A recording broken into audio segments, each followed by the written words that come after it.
Bismillahirrahmanirrahim. Assalamualaikum warahmatullahi wabarakatuh. Waalaikumsalam warahmatullahi wabarakatuh. Selamat pagi. Pagi. Sudah pada sarapan semua? Ya. Sabar ya Dek ya. Tadi pas istirahat buat apa? Jajan? No, ada yang jajan, ada yang belum. Ya, masih bisa bertahan. Ini nanti kira-kira waktunya itu agak lama, ya, 1 jam lebih. Siap apa enggak? Oke. Hari ini Bu Guru mau menyampaikan beberapa hal. Akan tetapi sebelum memulai, Bu Guru akan tanya. Dan silahkan kalian siapkan kertas dan juga pulpen, ya. Dijawab dengan sejujur-jujurnya dan sesuai dengan pengalamanmu sendiri. Tidak usah mencontek punya teman, ya, karena ini adalah pengalamanmu sendiri. Nomor 1, sudah siap?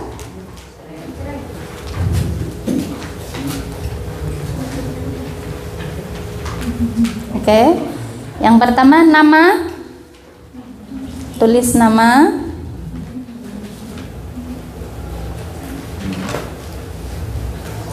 Kelas.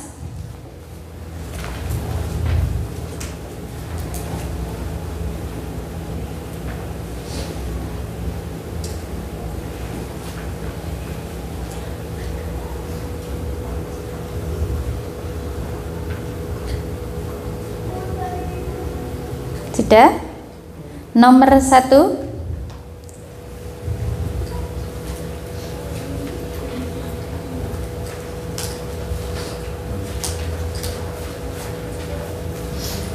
Oke. Selama di sekolah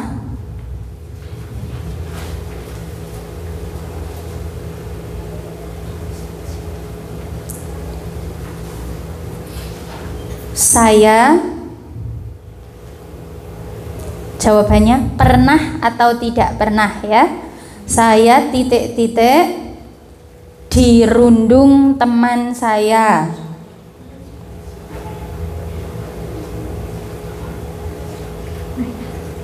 Dirundung teman saya. Koma.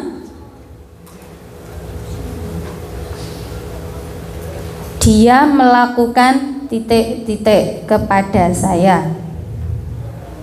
Yaitu saya titik-titik.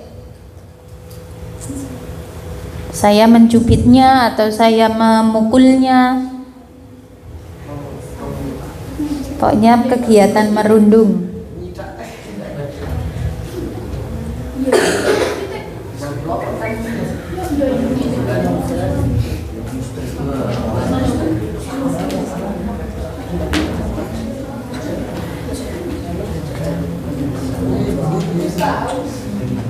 Sudah? Nomor selanjutnya.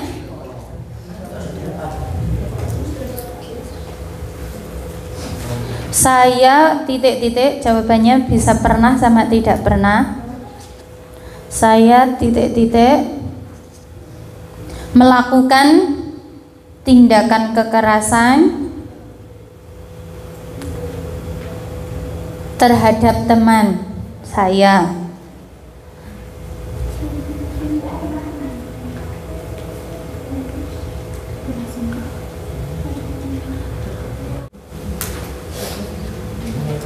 Sudah? Yang sudah boleh dikumpulkan ke depan sini. Ini yang pertanyaan yang tadi, ini yang pertanyaan sekarang. Sebelah kanan sama sebelah kiri. Silahkan dioper, yang belakang ngoper ke depan, yang depan mengumpulkan ke sini. Sudah semuanya? Yang Putri? Sudah? Belum selesai?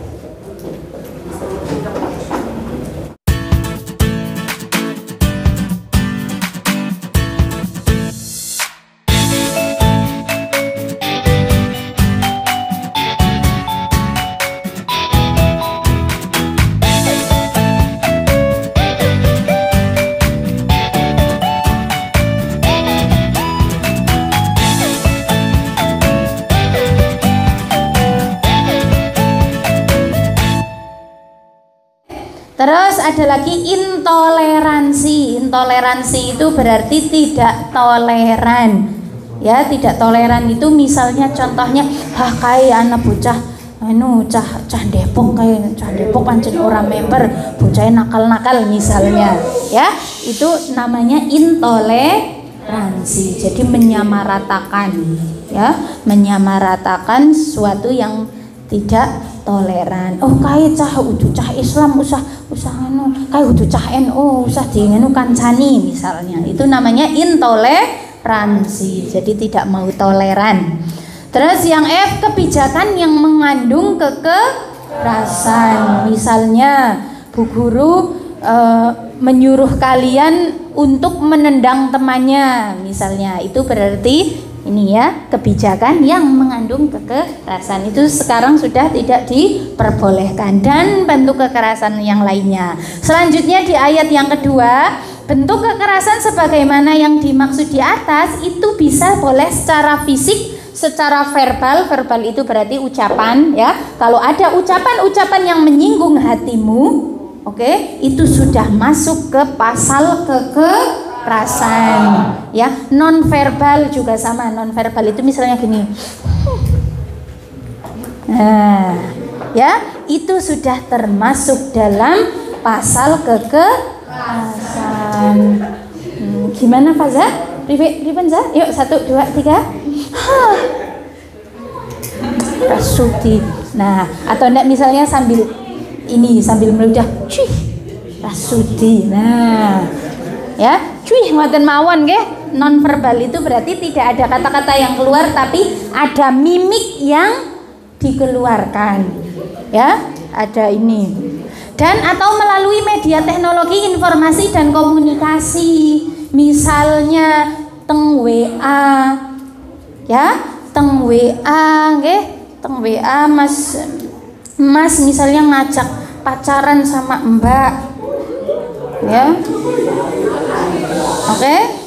Itu kadang-kadang terjadi Mas, nggih, terkadang terjadi. Jadi karena anaknya nakal, nggih, terus ngirimi video-video yang video ngoten, tahu nggak?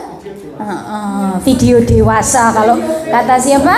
Kata Mas Aris, video-video dewasa. Itu sudah termasuk dalam pasal kekerasan. Boleh dilaporkan? Boleh. Ya?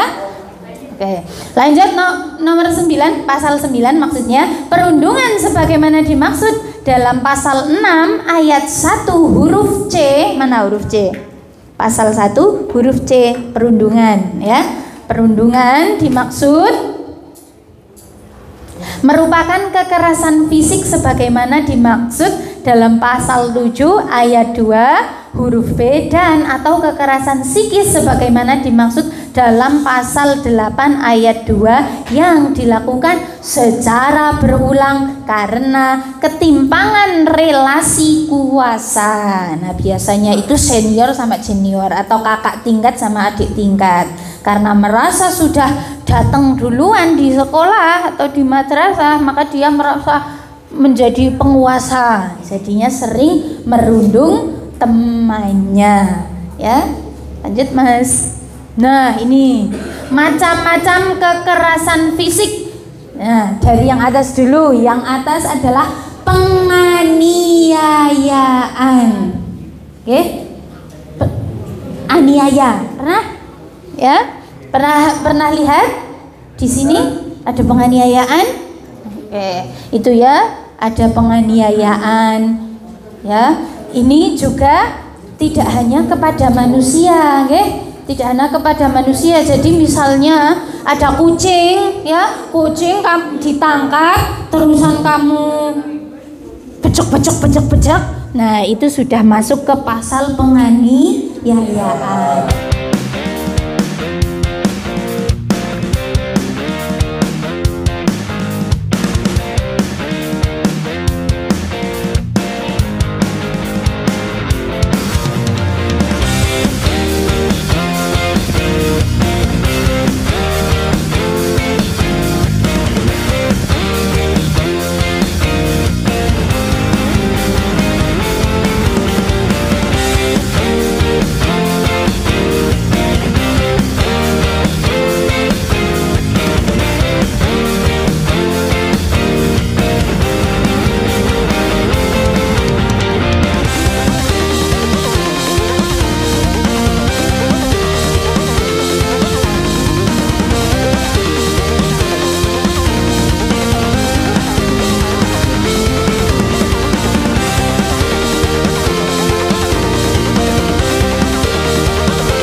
Lanjut Mas.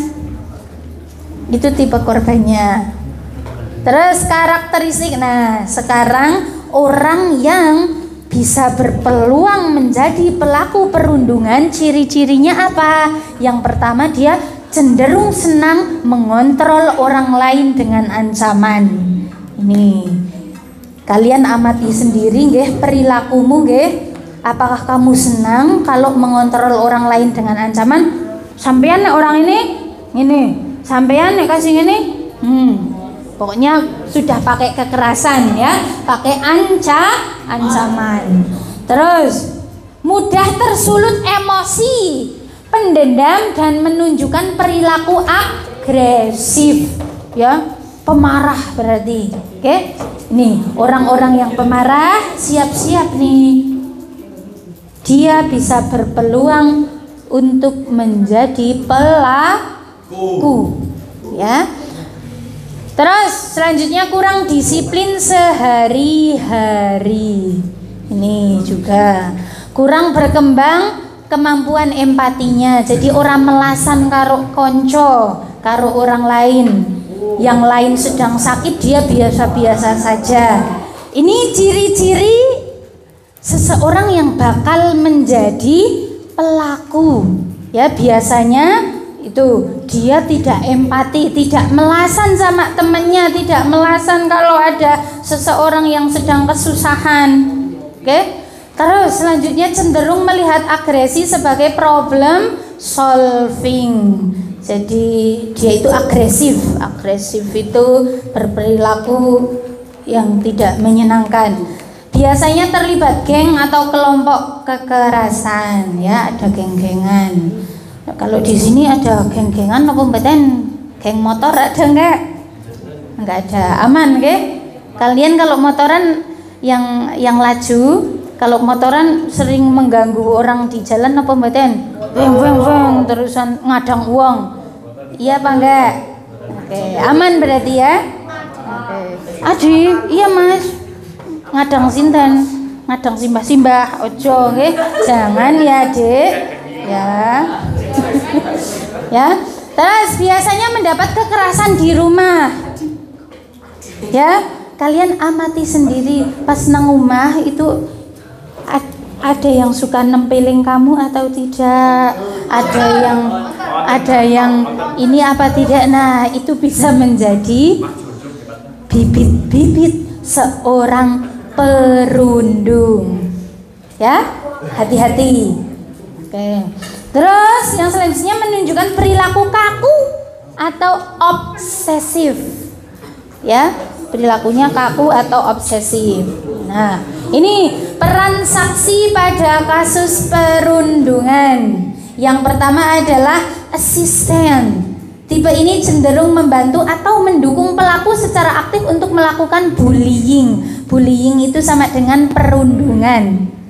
Ya, perundungan itu tadi ada kekerasan psikis, itu kekerasan fisik maupun kekerasan psikis. Ya. Terus nomor selanjutnya atau tipe selanjutnya adalah defender. Ya, siapakah ini? Yaitu saksi yang menaruh empati kepada korban dan menunjukkan dukungan baik langsung atau tidak langsung. Ya, ini misalnya dia melihat anak yang sedang dirundung. Nah, anak yang dirundung tersebut terus dirangkul. Ini berarti dia saksi yang defender. Terus saksi yang selanjutnya adalah bystander.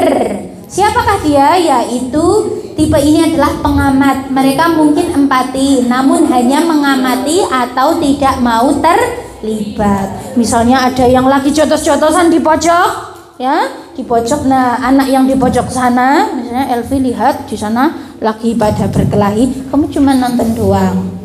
Nah, nggak guyu tapi, ya, kalau guyu berarti sudah masuk ke reinforcer. Kalau nyemangati, ayo semangat pojok, kamu pasti menang. Nah, itu berarti asisten, ya. Itu tipe-tipe saksi, ya. Lanjut Mas. Nah, ini apa yang harus dilakukan guru di sekolah ketika anak menjadi korban tindak kekerasan di sekolah? Nah, ini tindak lanjutnya ya. Kalau di madrasah kita tindak lanjut awalnya itu yaitu harus kalian yang merasa tadi ya menjadi seorang korban baik kekerasan fisik maupun kekerasan psikis. Kekerasan fisik masih ingat napa mawon? Namanya apa? Iya, memukul, apalagi tadi? Apalagi? Berkelahi, tawuran, ngumpas. Sampai yang paling parah nopo pembunuhan. Terus yang psikis apalagi? Yang psikis apa saja? Pengucilan, intimidasi, memanggil dengan panggilan yang mengejek, menghina. Nah, penolakan, pengabaian, meneror. Nah, kalau kalian merasa menjadi korban, silahkan lapor. Ya, lapor ampun izin, ampun wedi, ya, karena kalian di sini adalah anaknya Bu Guru semua. Ya, maka kalau ada kakaknya yang nakal, yang harus ngomongi sinten? Ya, yang harus ngomongi Umi. Ya, silahkan lapor, ampun mendel mawon ya, karena itu sudah masuk ke dalam undang-undang yang mana kalau sampai terjadi bisa ditindaklanjuti. Ya, yang pertama laporan dulu, laporan. Yang kedua, yang selanjutnya adalah TPPK atau Satuan Tugas melakukan tindakan awal terhadap korban atau saksi yang dapat berupa yang pertama adalah memfasilitasi keamanan korban dan saksi. Ini korban sama saksinya harus diamankan. Memfasilitasi bantuan pendampingan psikis, jadi didem-demi. Memfasilitasi keberlanjutan hak pendidikan atau pekerjaan korban dan saksi, ya. Tim TPPPK itu nanti ada Mr. Adis sama ada Umi. Jadi kalau mau laporan yang berhubungan sama perundungan silahkan ke Umi atau ke Mr. Adis, ya. Terus yang kedua adalah mendengarkan keluh kesah siswa secara aktif dari hati. Terus hubungkan dengan layanan atau bantuan sesuai kebutuhan. Look, listen and link. Ya, ini tugasnya guru, tetapi kalian juga harus mengamati. Jangan sampai acuh ya. Kalau ada temanmu yang menjadi korban, kalau ada temanmu yang menjadi pelaku, apalagi itu harus laporkan. Ya, jangan diem saja. Jangan diem saja. Dengan nuduh nyong bae korbane nyak meneng bae. Ampun. Kalau kalian melihat suatu kebatilan, maka ya harus dilaporkan, ya. Apabila kita mengamati adanya beberapa tanda ini pada anak, kita patut melakukan tindak lanjut, ya. Ini tindak lanjut, misalnya ada yang sampai luka fisik, memar, yang tidak terjelaskan, barang pribadi sering rusak atau hilang, menjadi cemas dan gelisah di situasi sosial, menghindar atau menolak berangkat sekolah. Ini ada nggak yang menolak berangkat sekolah? Merga di sekolahan di ini sama teman, dirundung sama teman, onten apa mboten? Mboten? Aman? Oke. Terusan berubah menjadi sangat tertutup. Ini pas proses pengamatan, ya. Lanjut, Mas. Oke, ini setelah mengamati hal tersebut berikan bantuan awal, ya. Ini berarti yang harus dilakukan oleh guru, ya. Kalau sudah ada laporan, kalau sudah mengamati kok anak ada yang nggak mau sekolah. Kemarin yang nggak sekolah siapa ya? Iya, Mas Aris. Kemarin kamu nggak sekolah because dirundung atau suatu yang lain? Hah? Oh, tapi kenapa nggak izin? Izin, ya? Jangan sampai lali, nggih. Jadinya alfa, ya. Kalau sudah alfa kan gurunya jadi ini Mas Arif kenapa? Jangan-jangan lebar di nganu sama teman. Oke, ayo Mas, bawahnya kita lakukan apa terhadap kertas tersebut? Pegang kertas itu, robek jadi 2. Set. Ya. 2 saja. Stop. Lanjut Mas. Belum cukup genggam dan remas kertasnya.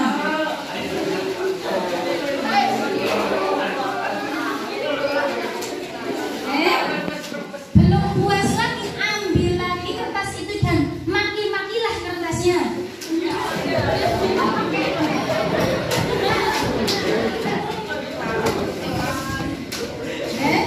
Lanjut. Masih kurang, ayo sekarang banting dan injak-injak, pukul kertasnya.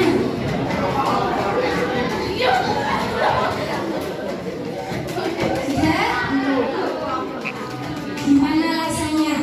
Menyenangkan bukan? Yang senang coba tunjuk jari.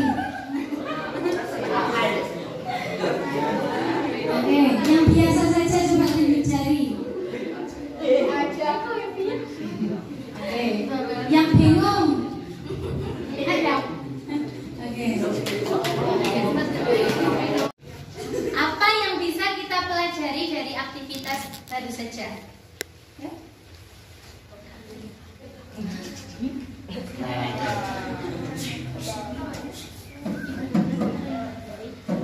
Mengemas kertas tadi sama saja dengan kita membeli manusia. Sama saja tidak bisa dikembalikan seperti semula.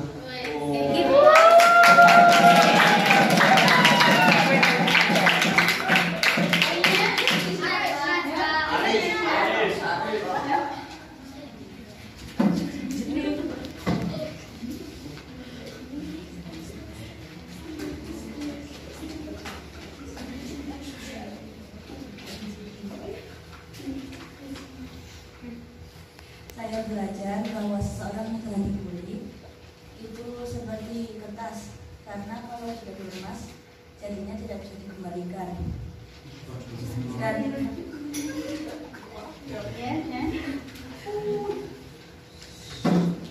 secara fisik maupun psikis yaitu seperti orang yang sendiri. Orang yang sendiri.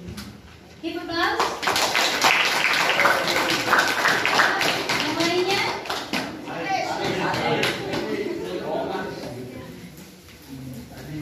Jun, Nanda? Ya? Elcin? Hah? Sob? Sobi? Ayo. Kamu belajar apa? Dari aktivitas barusan.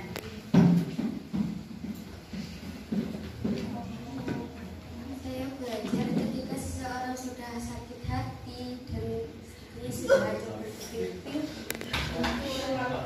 hati itu tidak bisa dikembalikan hanya dengan kata maaf.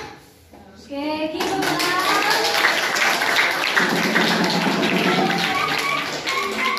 Tanya ada nggak?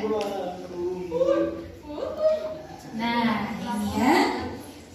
Bagi pelaku, melakukan bullying mungkin menyenangkan.